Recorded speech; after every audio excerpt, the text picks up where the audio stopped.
Olá pessoal, hoje a gente vai falar sobre a relação entre os humanos e os animais.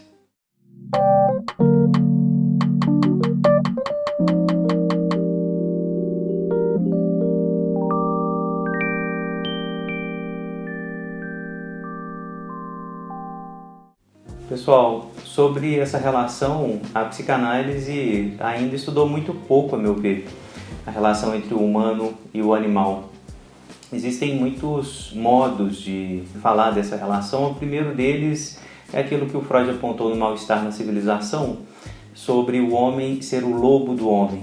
O animal aparece ali um pouco nesse lugar que eu vou chamar de mesozoico, assim, um animal como sendo o inimigo a ser destruído, o inimigo em nós mesmos a ser controlado.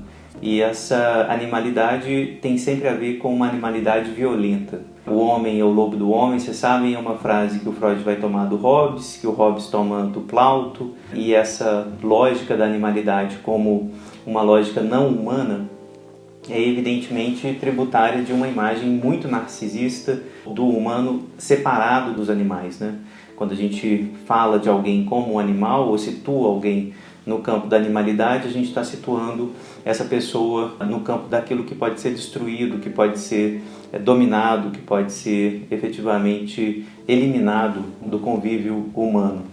Essa misozoia, então, que é um tipo de ódio mais ou menos organizado, que nos separa dos outros animais, me parece ser uma operação psíquica fundamental que não fica evidente, que não aparece quando a gente trabalha com os animais domésticos, os cachorros, os gatos na nossa cultura, alguns pássaros, eles ficam, por assim dizer, fora desse campo da misozoia. Esses animais domésticos, ao contrário, eles viram objetos de amor, objetos libidinais que substituem, inclusive, muitas vezes o convívio humano. Então é comum que a gente tenha esse tipo de convívio com os animais domésticos e esses animais, por assim dizer, vão substituir o convívio com o humano na medida em que o convívio com o humano gera mal-estar.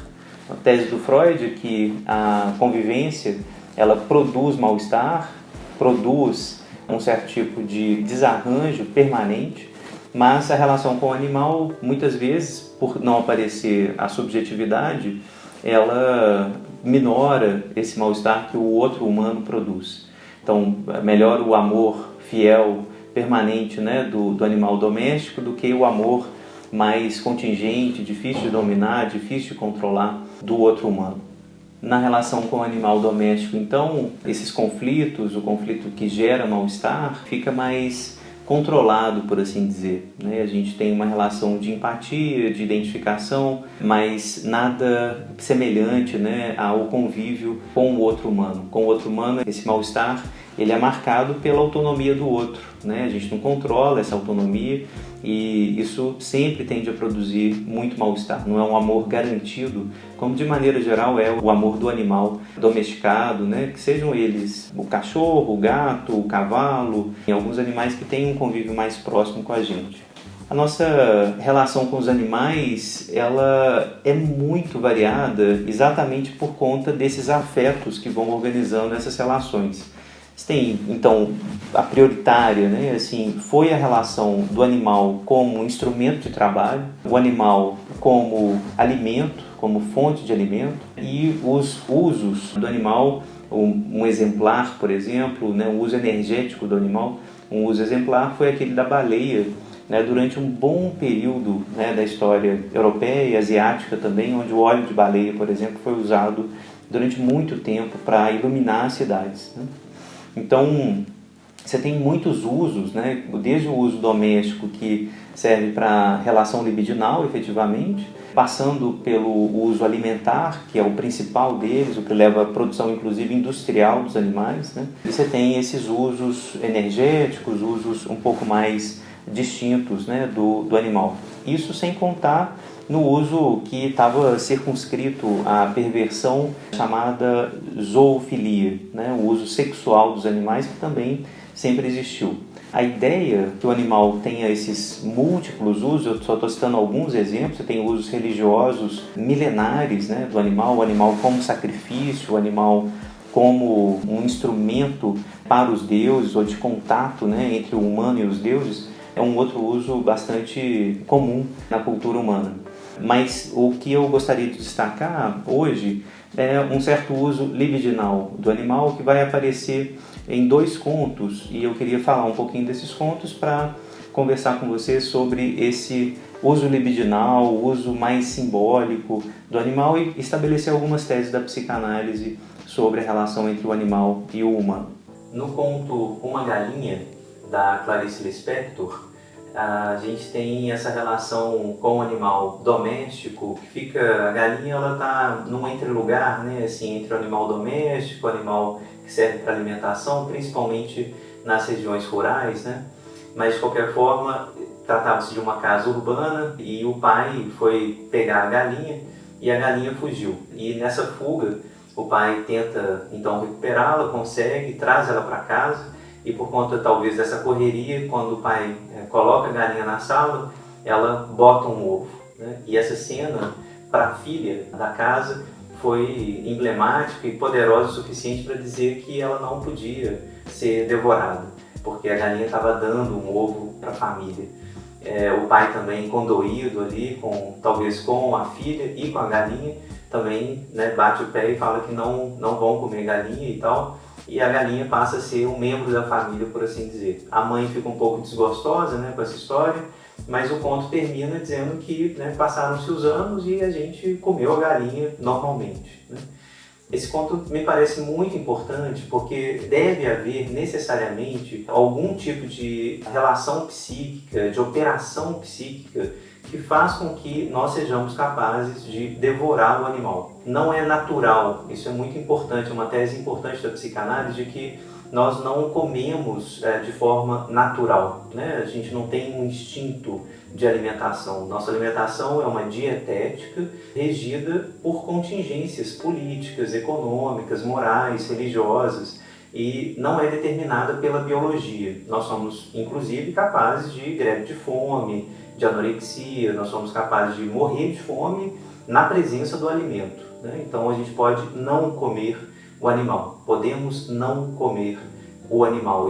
Essa é uma tese absolutamente indispensável que faz com que a gente acredite que tem uma operação psíquica capaz de reduzir o animal à carne. Essa redução da animalidade à sua carne é basicamente a operação que a gente pode chamar, né, de carnívora, uma operação que nos torna animais carnívoros e que possibilita que a gente coma o animal sem se identificar tanto com ele, né?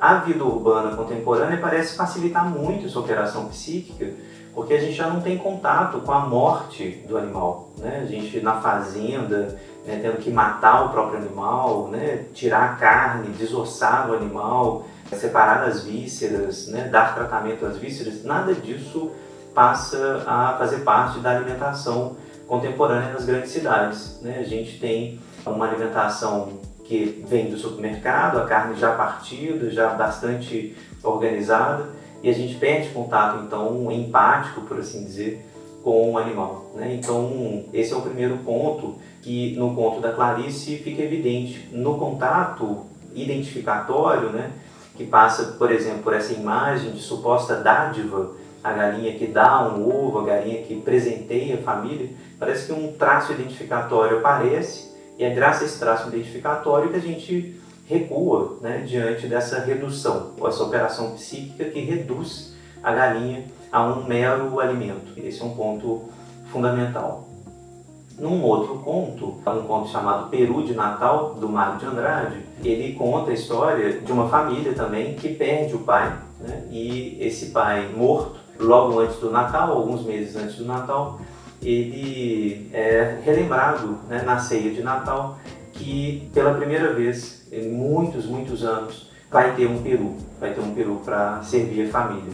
O peru, segundo o narrador, que é um dos filhos desse pai, era raríssimo porque o pai era muito mão de vaca, muito sovina, extremamente triste, melancólico, né? Ele chega a dizer que o pai era um puro sangue dos desmancha-prazeres. O pai nunca tinha alegria de viver, uma natureza cinzenta, né? E isso vai fazer com que, então, o personagem que narra o conto, esse filho, o Juca, ele fala que vai trazer o peru depois que o pai morre. Todos ficam mais ou menos ambivalentes com essa notícia, mas enfim, ele leva o peru e aí quando finalmente na ceia de Natal começa a partir o peru, a mãe, né, muito condoída, ainda muito submissa ao pai, começa a chorar e fala que o pai devia estar ali. E o Juca, entendendo a cena simbólica, fala que, né, o pai já virou estrela, está ali no céu e deve estar muito feliz de ver que a família dele está unida e está se alimentando bem, etc. E essa operação psíquica, né, do trabalho de luto que o Juca faz ali junto à família parece ter aliviado a dor da culpa de estar se alimentando bem, de finalmente ter a alegria de poder comer o peru sem a presença do pai. É um conto brilhante para falar do papel simbólico, né, do animal de novo, do banquete totêmico, né, que o Freud vai nos lembrar em Totem e Tabu, né? Existe uma cena que o Freud vai retomar de que o pai morto é um pai que também vai ser devorado, um pai que tem que ser devorado para que essa carne do pai seja internalizada e ao internalizar a carne dele a gente internalize também os seus poderes, a sua memória, a sua lembrança. E o peru significa efetivamente, né, simboliza esse pai morto, né? Da mesma forma que na tradição judaico-cristã o cordeiro, né, de Deus, por assim dizer, vai simbolizar o corpo do Cristo, o vinho vai simbolizar o sangue do Cristo e daí por diante. Então a gente tem toda uma simbólica ligada à animalidade que também se liga, por sua vez, a esses rituais, essas fantasias de incorporação, essas fantasias de internalização de substâncias do outro. Para terminar, eu gostaria de fazer uma metapsicologia um pouco mais complexa sobre a relação do humano com o animal.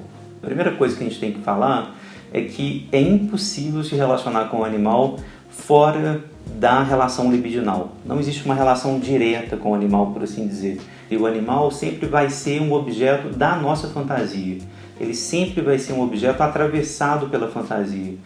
Então, o primeiro ponto é, eu olho o animal e vou projetar nele os meus conteúdos recalcados. Sejam conteúdos de muita afeição, amor, empatia, identificação, sejam os conteúdos ligados ao ódio, à destruição e à morte. Isso vai valer para todas as relações com todos os animais. A gente pode pensar nos animais, né, nesses campos mais afetuosos, por assim dizer, os mamíferos domésticos, os pássaros, etc., os animais que a gente gosta de defender, mas todo o campo da animalidade também que a gente tem uma relação de ódio, de rejeição absoluta. Os insetos, por exemplo, de maneira geral entram nesse campo, os vírus, se a gente considera o vírus como parte da animalidade, bactérias, né, enfim, animais que também nos atacam, por assim dizer, a gente sente essa opressão e ao mesmo tempo esse ódio, né, de desejar destruí-los. Não importa, no amor ou no ódio, essa relação é sempre atravessada por algo do campo da fantasia. Então, primeiro ponto, isso, a fantasia que atravessa a nossa relação. Segundo ponto, o animal, ele chega até mim e eu vejo vir dele, né, esses conteúdos inconscientes que eu projetei nele. Então, existe uma relação de ida e vinda entre esses conteúdos inconscientes que eu projeto e que eu supostamente vejo vindo dele. Quando um cachorro vem até mim pedindo carinho, eu vejo efetivamente alguém pedindo carinho. Quando um animal me ataca, uma serpente, né, os répteis ou em alguns tipos de insetos me atacam, eu vejo que esse animal me ataca e me odeia, né? Então, a interpretação do animal, por exemplo, que me odeia, o que me persegue, que me mata, é uma interpretação já que passa efetivamente pelas minhas fantasias. A partir disso, né, estabelecida essa relação libidinal com o animal, e eu insisto, é impossível que essa relação não seja libidinal, vai sobrar uma operação, que é, primeiro, eu reconheço a autonomia e a existência do animal aquém e além das minhas fantasias. Sobre ele, eu vou reconhecer aquém e além dessas fantasias, sobre ele, acolhendo como alteridade. Não apenas um outro parte de mim projetado, mas como alteridade e diferença, ser vivente para sempre enigmático e distinto, impossível de ser reduzido aos significados que imponho a ele. Então, o primeiro ponto é, eu vou reconhecer a alteridade do animal a partir dessa relação libidinal que eu estabeleço com ele. A partir disso, existem dois grandes campos. O segundo, eu estabeleço uma nova relação libidinal com o animal, o amor, o ódio, o medo, mas agora como o reconhecimento de que nem tudo nessa relação é apenas meu e projetado, mas também do animal, imune às minhas operações psíquicas. Então, essa primeira operação, basicamente, é a operação da ciência sobre o animal. Então, eu reconheço que eu posso amar, eu posso odiar, eu posso ter medo, mas eu reconheço que existe uma alteridade mesma do animal. Por exemplo, a dinâmica da sobrevivência, postulada pelo Darwin, né, de que todo animal vai lutar pela sobrevivência, e isso é indiferente à relação dele com a gente. Se eu reconheço essa alteridade, isso muda um pouco a minha dinâmica de relação com ele. Eu, por exemplo, posso proteger um animal que, em outras circunstâncias, poderia me matar. Essa é a postura básica da ciência, a postura daquele que também entende essa dinâmica do animal, que não passa necessariamente por um tubarão me ataca, logo eu tenho que destruir todos os tubarões. Eu entendo a alteridade do tubarão, eu entendo o lugar onde ele ocupa, o lugar no ecossistema onde ele ocupa, etc. Segunda reação diante do reconhecimento da alteridade do animal é: eu vou destruir o animal na medida em que essa alteridade radical, agora reconhecida como aquém e além das identificações projetivas, remete à minha alteridade interna, insuportável e também fora do meu controle.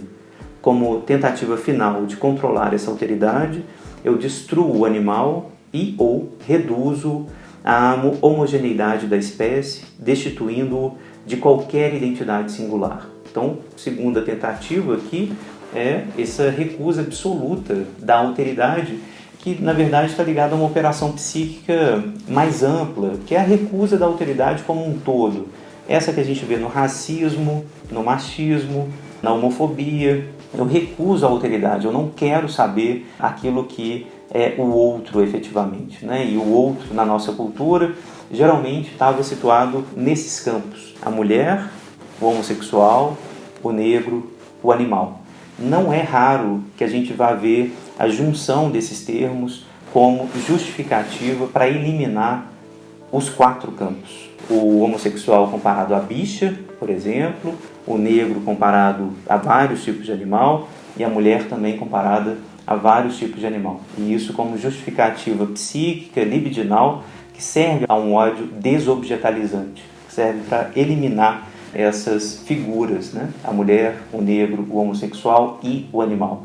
Então, a lógica da misozoia, que é fazer com que a gente situe o outro humano no campo do animal, parece se valer da lógica libidinal que usou o animal antes como objeto de ódio.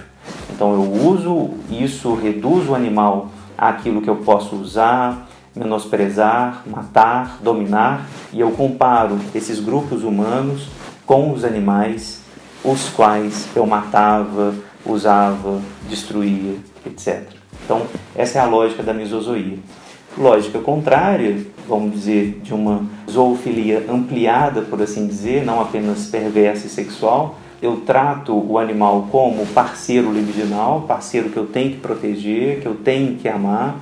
Inclusive, muitas vezes, amo mais do que o outro humano. Eu recuso a relação com o outro humano e prefiro a relação com o outro animal, justamente porque essa relação com o humano produz muito mal-estar. E vou incrementar o meu uso amoroso, as minhas relações amorosas com o animal efetivamente. Então, basicamente, assim, era o que eu tinha para dizer para vocês. E a ideia da gente pensar, né, quais são as relações entre o humano e o animal a partir da psicanálise são dadas por essas linhas de força. Eu queria saber o que vocês pensaram, o que vocês acham, se vocês têm aí algum bichinho, qual a relação com os animais, todos eles, né, dos insetos aos mamíferos domésticos, e traz pra gente conversar junto. É isso.